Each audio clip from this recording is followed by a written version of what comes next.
और बैल को चलाने लगा सवारी की तरह, क्योंकि बैल काम के लिए पैदा किया गया, सवारी के लिए नहीं पैदा किया गया।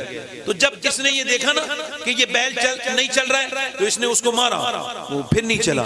इसने उसे दूसरी मर्तबे मारा, वो नहीं चला।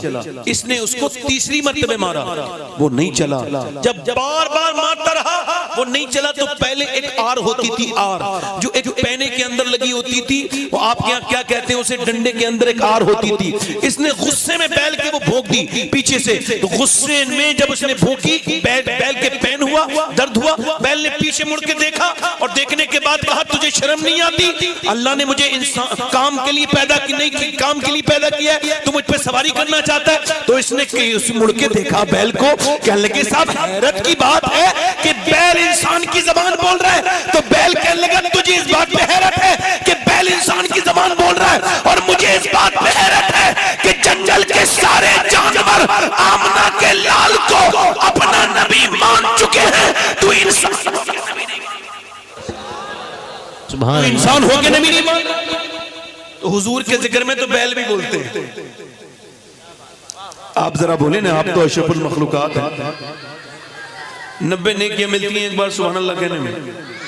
मेरी बहनें बैठे, पूरी तकरीर आज सारी की सारी तकरीर औरतों के ऊपर है। बैठे मतलब इनकी तारीफ नहीं है कोई, मैं इनकी बुराई नहीं करूंगा, ठीक है। ये उलमाए किराम तशरीफ रखते हैं, इन सब उलमाए किराम की मौजूदगी बरकत की वजह बनेगी इंशाअल्लाह। पढ़ दूं 2-3 शेर कारी साहब, पढ़ दें? हाँ ठीक है। वैसे नाते कम पढ़नी चाहिए, मैं 3 ही शेर पढ़ूंगा, चाहे हालात कुछ भी हो। कभी कभी हालात के हिसाब से भी शेर याद आने लगते है ना, है ना। इंशाल्लाह मेरी नीयत मजबूत है, ऐसा बदलेगी नहीं, क्योंकि मैं गौस पाक के टुकड़े खा चुका हूँ, अब मुझे किसी के टुकड़े अच्छे नहीं लगते। पढ़ूं 2-3 शेर? क्या बताऊं कि क्या मदीना है। वाह वाह वाह। मैंने हुजूर की बारगाह में बहुत बड़ पढ़ा है कलाम, यानी मदीने में बैठ के ये कलाम पढ़ा है। अगर आप ये चाहते हैं, मदीने जाना चाहते हैं तो पढ़ें। क्या बताऊं कि क्या मदीना है, क्या बताऊं कि क्या मदीना है, क्या बताऊं कि क्या मदीना है, क्या बताऊं कि क्या मदीना है। बस मेरा मदीना है, बस मेरा मदीना है, बस मेरा मुद्दा। और दुनिया वाली तो दर्द देते हैं, दुनिया वाली तो दर्द देते हैं, दर्द दिल की दवा मदीना है, दर्द दिल की दवा मदीना है। जिसे दुनिया वाले दर्द देते हो ना, क्या बात, और जिसके दवा दिल की दवा ना हुजूर का जिक्र बनता है, वो जरा पढ़े मेरे से। दुनिया वाली तो दर्द देते हैं, दर्द दिल की दवा मदीना है, दर्द दिल की दवा। एक साहब कह रहे थे मैं मदीने जाऊंगा जब बुलावा आएगा। अल्लाह, क्या हुआ? बुलावा, औरतें भी कहती बुलावा आएगा तो जाएंगे। मैं कहता हूँ कचहरी से बुलावे आते हैं जमीन के बेनामे के लिए। क्या सुनार की दुकान से खूब बुलावे आते हैं, मदीने से बुलावा नहीं आया। झूठ बोलते हो। एक साहब कह रहे थे नहीं बड़े पैसे वाले बैठे वही जाता है जिसे हुजूर बुलाते हैं। मैंने कहा पैसा करें, पासपोर्ट बनवा लें, 1 लाख रुपया मुझे दे दें, उसके बाद ये बुलावे का टेंशन मेरे ऊपर छोड़े, मैं हुजूर से सरकार की बारगाह में अर्ज कर दूंगा, आप परेशान ना हो। क्या बात, आप पर हज फर्ज हो चुका है, उम्रे की दुआएं मांग रहे हैं आप हैं? जरा गौर तो करें आप। और कुछ लोग बेचारे मदीने जाते हैं तो तस्वीरें खींचते हैं, फोटो बना के फेंक देंगे इधर को, डालेंगे फोटो। अब काबा का पीठ के पीछे तस्वीर खींच दी साहब, इससे बेहतर था तू काबे में नहीं गया था, अदब तो कर रहा था कम से कम। काबा पीछे सेल्फी आगे, काबे में गौसे आजम चल के जा रहे हैं, चलते चलते गौसे आजम ने देखा कि नीचे जो है वो सरकारे गौसे आजम ने देखा नीचे कुछ कंकरियां हैं। आपने उन कंकरी को उठाया और अपनी आंखों से लगाया और चूमा और रोने लगे। मुरीदों ने पूछा हुजूर मक्के की गलियों में आपने कंकरियों को क्यों चूमा? फरमाते तुम्हें पता नहीं मेरे नाना मक्के की गलियों में 53 साल चले हैं, क्या पता कौन से कंकर को मेरे नाना के पांव से निस्बत हासिल हो गई। अल्लाह, गुंबदे खतरा पीछे, तस्वीर आगे। आप मदीने गए? मदीने तो आला हजरत गए। जब आला हजरत मदीने में गए ना तो कहने लगे मैं रोऊंगा नहीं, जोर से सिसकियों से रोऊंगा, आवाज नहीं पैदा होने दूंगा। क्यों? कहने लगे खौफ है समा खराशी सगे तैबा का, वरना क्या याद नहीं नालो फवाहम को। कहते हैं मेरा दिल करता है कि हुजूर के गम में रोऊं और इतना रोऊं मदीने जाके अपना दर्द बयान करके कि मेरी आवाज बुलंद हो जाए, मगर मैं रोता नहीं। क्यों? कहने लगे इस वजह से मदीने के कुत्तों के कानों को तकलीफ नहीं हो जाए। ये मदीने जाने वालों को सुना देना मेरी बात, पहुंचा देना उमरा पे जाने वाले लोग, ये जो उमरा पे जाते हैं ना लोग, इन्हें मेरी बातें बताना हैं। आला हजरत मदीने से गुजर रहे हैं, कुत्ते ने कुछ मांग लिया, कुत्ता भिखारी होता है। मेरे वालिद कहते थे कुत्ता बगैर झोली का फकीर होता है। तो आला हजरत ने उसे कुछ दे दिया और जब दिया ना तो फिर आला हजरत रोने लगे और रोए। अल्लामा ज़ियाउद्दीन मदनी कहते हैं मैंने हुजूर क्यों रोते हैं? तो आपने अपनी नाक का मक्ता कहा, आ रहे दिल भी न निकला, दिल से तोहफे में रजा, इन सगाने खून से इतनी जान प्यारी वाहवा। कहते हैं अहमद रजा ये हिंदुस्तानी कुत्ता नहीं था, मदीने का कुत्ता था। इसका हक ये था कि तू अपना कलेजा फाड़ता, उसके अंदर से दिल निकालता और इसको पेश कर देता, तेरी जान ही तो चली जाती, कम से कम मदीने के कुत्ते का हक अदा हो जाता। एक लड़का मेरे साथ मदीने गया, वापस नहीं आ रहा था, टूर वाला बोला ढूंढ के लाए। मैं गया मस्जिद में बैठा था, मैं चलो भाई, कहने लगा नहीं जाऊंगा। मैंने कहा तुम तो आने के लिए तैयार नहीं थे, बड़ी मुश्किल से आए हो। लेकिन सही साहब जब तक मदीना नहीं देखा था बात और थी, अब जब मदीना देख लिया तो बात और है। कहते मदीना छोड़ के नहीं जाऊंगा, फिर मेरी वही दुनियादारी, फिर मेरा वही घर, फिर परेशानियां, फिर कमाने की झंझट। यहाँ तो हुजूर मुझे पाल रहे थे। आला हज़रत फरमाते फिर के गली गली तबाह, ठोकरे सबकी छाए क्यों, दिल को जो अक्ल दे खुदा तेरी गली से जाए क्यों। और बार न थे हबीब को पालते ही गरीब को, रोए जो अब नसीब को कहो कि चैन गवाए क्यों। काबे में गया था तो रोता, अब तौबा करता, अपने गुनाहों को याद करता। तस्वीरें बनाने के लिए सेल्फी लेके कुछ तो मौलवी नजर आने वाले लोग भी अपने आप को लाइव चलाते हैं काबे में, उनको शर्म नहीं आती।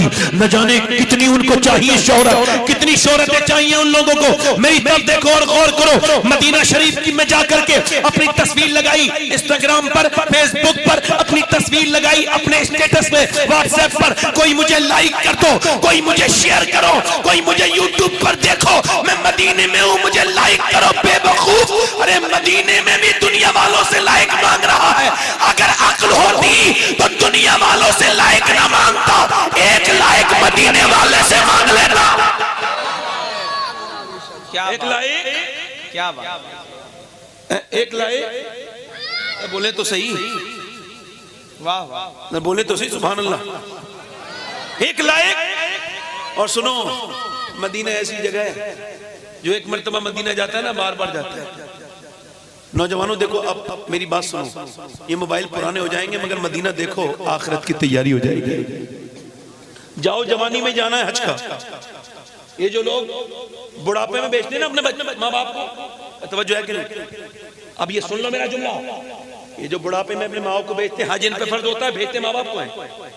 एक तो माँ बाप पे फर्ज है, हज फर्ज नहीं है, तुम पे फर्ज है, क्योंकि उनके पास सेहत नहीं है, और सेहत पहली शर्त है हज के लिए।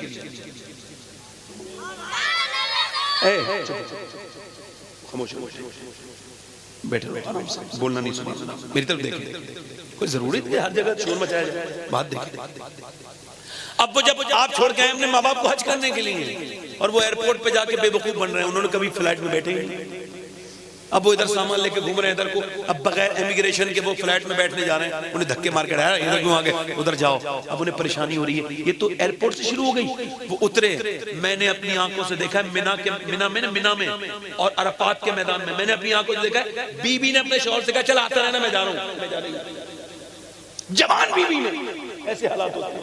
और ये बूढ़े, इन्हें कोई पूछने वाला नहीं होता, जुल्म करते हैं। मैं कहता हूं जाओ, माँ बाप को लेके जाओ, मगर साथ में जाओ, खिदमत करो उनकी। उन्हें अरब में अकेला छोड़ देते हो, उन्हें कोई वहां नहीं देखता, खो जाते 3-3 दिन में मिलते हैं। समझ आ रही नहीं आ रही आपको? देखो बैठा करो तो बोला करो, समझ आ रही नहीं आ रही है? हाँ बोला करो, बोलने वाला अल्लाह को पसंद है। हाँ वरना जलसों में नहीं आना चाहिए। आपको कोई बुलाने जाता है क्या? मैं बैठा था, ये नात पढ़ रहे थे, सुभान अल्लाह बोल रहा था, नहीं बोल रहा था? तो आप भी बोलो जरा सुभान अल्लाह। कुछ लोग समझते हैं मैं सुभान अल्लाह कह दूंगा इज्जत कम हो जाएगी। बेवकूफ, अल्लाह के नाम पे बोलने से इज्जत बढ़ती है, कम नहीं होती। अपने तकब्बुर का घमंड लेके बैठा है, बोले जरा सुभान अल्लाह, इस घड़े को फोड़ जरा, बोल सुभान अल्लाह। सुभान अल्लाह, इतनी रात में और कुछ भी ना हुआ तो ये अल्लाह का जिक्र ही कबूल कर हो जाएगा। मदीने जाओ, मगर मदीने आशिक बन के जाओ। ये जरा गौर तो देखो आप, और लोग जाते हैं, जरा गौर करें आप। जो एक मर्तबा नैनीताल जाता है वो कहता है मैं नैनीताल नहीं देखूंगा, मैं शिमला देखूंगा। शिमला वाला कहता है मैं जो है ना अब शिमला नहीं देखूंगा, मैं मसूरी देखूंगा। मसूरी वाला कहता है मैं मसूरी अब देख चुका, अब मैं वादी कश्मीर देखूंगा। कश्मीर वाला कहता है ले लद्दाख देखूंगा। लद्दाख वाला कहता है मैं जो है वो मालदीव देखूंगा। जो मालदीव की खूबसूरती देख लेता है वो कहता है मैं स्विट्जरलैंड देखूंगा। जो स्विट्जरलैंड देख लेता है वो कहता है मैं हॉलैंड देखूंगा। हॉलैंड वाला कहता है न्यूजीलैंड देखूंगा। न्यूजीलैंड वाला कहता है मैं अमेरिका देखूंगा। मगर जो एक बार मदीना जाता है वो कहता है बार बार मदीने जाऊंगा। उठ के जाओ कहां मदीने से, क्या कोई दूसरा मदीना है, क्या कोई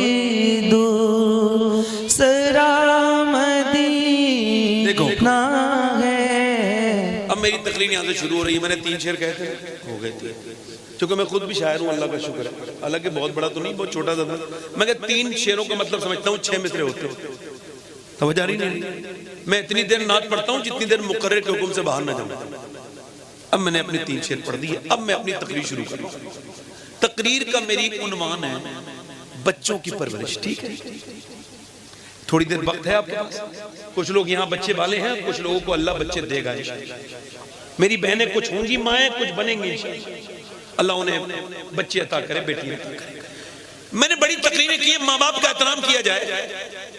ये महफिल खूबसूरत इस वजह से है कि इसे आज के जमाने में, बिदअत के जमाने में एक सुन्नत तरीके पर रखा गया है। यानी लोग इसमें खुराफात करते हैं, खुदा को भूल जाते हैं खुशी के वक्त में। जो अल्लाह को याद करता है, असल में बात ही उस पर अल्लाह का करम होता है। ये उसके लिए कोई फख्र की बात नहीं, मैं बयान कर रहा हूँ, कोई ऐसा नहीं। ये हमारे भाई हैं, क्या खालिद नाम है, तो खालिद भाई की मैं कोई तारीफ करने आया हूँ। मैं हुजूर की तारीफ करता हूँ, उसके अलावा किसी करता होता नहीं। मगर ये इनके लिए जरूरी चीज ये है कि ये शुक्र अदा करें कि अल्लाह ने इन्हें आज के वक्त में तौफीक अता की, और अल्लाह औरों को भी तौफीक अता फरमाए। ठीक है, अब मेरी तकरीर यहां से शुरू हो रही है। भाई माइक बहुत अच्छा है आपका, यहां से तकरीर शुरू हो रही है। बच्चे बिगड़ जा रहे हैं। हमने बड़ी तकरीरें की है कि माँ बाप का एहतराम करो। मेरी बड़ी तकरीर लोगों ने सुनी और अल्हम्दुलिल्लाह बदले भी लोग। मगर मेरे कहने का मतलब यह है, क्या सिर्फ बच्चों के बिगड़ने में बच्चों का खुद का इख्तियार है? बच्चों के बिगड़ने में माँ बाप का भी कोई रोल है कि नहीं है? कहां जा रहे हो भाई? ये शायद गुटका थूकने जा रहे हैं। गुटका जान ले बच्चे, मगर एक दो गुटके खाने से कुछ नहीं होता है। 15-20 साल मेहनत करने से फिर कहीं एक डॉक्टर कहता है भाई मुबारक हो, ये मेहनत आपकी है, कैंसर हो गया। तो लगा भाई मैं छोड़ दूंगा गुटखा, तो दुनिया छोड़ने का वक्त है, अब गुटखा क्या छोड़ोगे। हाँ, मैं तो ऐसे ही कर रहा हूँ। गौस पाक तकरीर कर रहे थे, कौन? गौसुल आज़म। कौन फरमाते हैं मेरा जिक्र मेरी मौजूदगी में होता है। सुनो गौस पाक का जुमला, फरमाते हैं या तो मैं रूहानी तौर पे मौजूद होता हूँ या फिर जिस्मानी तौर पे ही मौजूद होता हूँ। फरमाते हैं मेरा नाम तो छोड़ो, मेरे बारे में तसव्वुर भी मेरी बगैर मर्जी के नहीं हो सकता। आला हजरत इस पर मोहर लगाते हैं। आला फरमाते हैं क्या फरमाते हैं? करे जो जिक्र वो जाकिर है प्यारे, तसव्वुर जो करे शागिल है गौस। और जो तेरी याद से जाहिल है गौस, वो जिक्रुल्लाह से गाफिल है गौस। गौसे आज़म फरमाते हैं जब तक तू मुझे याद करता है तू खतरे से बाहर है, और जब तू मुझे भूल गया तो अब तू खतरे में है। तो जिक्र उठते बैठते गौस पाक का। अब मेरी तरफ को एक बार गौसे आज़म तकरीर कर रहे हैं, चील उड़ के जा रही है। चील उड़ी, आपने देखा वो तकरीर के दौरान डिस्टर्ब कर रही है, आपको परेशान कर रही है। आपने देखा आवाज पैदा कर रही है, आपने ऐसे करके देखा नीचे गिर गई, 2 टुकड़े हो गए, मर गई, 2 टुकड़े अलग अलग। गौसे आज़म तकरीर के बाद उठाया, फरमाया उठ जा, उठ गई, अल्लाह के नाम से एक जगह जुड़ गई, जिंदा हो गई। आपने फरमाया सुन मेरा नाम अब्दुल कादिर है, आज के बाद जब इधर से मुड़े ना, इधर से उड़े तो साइलेंट मोड पे उड़ना। इस बार तो जिंदा कर रहा हूं, अगली बार जिंदा नहीं करूंगा। तेरी चिड़िया है तेरा दाना पानी, तेरा मेला तेरी महफिल है या गौस। अगर ये कमाल मुझे हासिल हो गया होता तो अब तक बड़े हादसात हो गए, मगर चूंकि मेरी तकरीर यहां से शुरू हो रही है और किसी को उठना है भाई, वरना इतनी देर फिर तकरीर उसी के लिए करूंगा। और किसी को उठना, मैंने पहले कह दिया था तकरीर शुरू करूंगा कि नहीं करूंगा, साफ साफ बात थी ना। मैं अरबी नस्ल का इंसान हूं, बात साफ करता हूं। अगर आप अब भी कहोगे क्विट करो चला जाऊंगा, मत करो तकरीर तो नहीं करूंगा, मगर उठ नहीं दूंगा बीच में किसी को। उसकी वजह ये, अगर मैं ये कह दूं 1 लाख रुपया दूंगा पूरी तकरीर सुन लो, तो कोई उठेगा? मर जाएगा, हिलेगा नहीं। बस वो दुनिया से दूरी, बस मेरी तकरीर सुन लें, उसके बाद आप अपना फैसला अपने साथ ले लीजिएगा। थोड़ा सा आपको रोक रहा हूं तो ये इसमें भी आपकी लिए कर रहा हूं। माँ बाप ये समझते हैं बच्चे जो बिगड़े वो खुद बिगड़े हैं, और मुआशरे का रुझान यही है, फलां के बच्चे बिगड़ गए। हज़रत फुज़ैल बिन इयाज़ घोड़े पे गुजर के जा रहे हैं, घोड़े ने उनके बिदकना शुरू कर दिया। अब हमारे यहाँ बिदकने को आप भी